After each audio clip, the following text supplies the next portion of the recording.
Bible గ్రంథంలో వివరించబడింది. గమనించాలి, పరిశుద్ధ గ్రంథమైన బైబిల్ గ్రంథంలో దేవుని దృష్టికి చెడుగా జీవించడం ఎంతగా నష్టమో, ఎంతగా ప్రమాదకరమో ఆదికాండము 18వ అధ్యాయము 19వ అధ్యాయంలో వివరించబడను, స్పష్టంగా తెలియచేయబడను, స్పష్టంగా దేవుడు మాట్లాడారు. ఇంతకు అక్కడ ఏం జరిగిందో నేను చెప్పడం కంటే మీరు చదివితే స్పష్టంగా అర్థమవుతుందండి.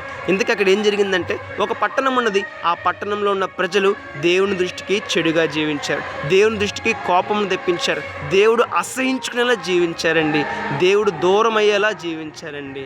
ఇంతకు ఎలా జీవించారు? వారు పాపములో జీవించారు, పాపములో సంతోషించారు, పాపములో ఎదిగారు, దేవుని దృష్టికి కోపమును తెప్పించారు. ఫలితంగా అగ్నివర్షము చేత సొదొమ గొమొర్రా పట్టణం అంతా నాశనం అయిపోయింది. చూసారా, దేవుని దృష్టికి చెడుగా జీవించడం ద్వారా, దేవునికి కోపమును పుట్టించడం ద్వారా ఎంత ప్రమాదకరమో, ఎంతటి నష్టాన్ని పొందుకుంటామో, ఎంతటి బాధ పొందుకుంటామో, ఎంతటి శాపాన్ని పొందుకుంటామో ఒకసారి ఆలోచన చేద్దామండి. మన జీవితం ఎలా ఉన్నది? దేవుని దృష్టికి చెడుగా జీవిస్తున్నామా? దేవుని దృష్టికి మంచిగా జీవిస్తున్నామా? దేవుడు మెచ్చుకునేలా జీవిస్తున్నామా? దేవుడు అసహించుకునేలా జీవిస్తున్నామా? ఒకసారి ఆలోచించేద్దాం, మన జీవితాన్ని మార్చుకుందాం. May god bless you.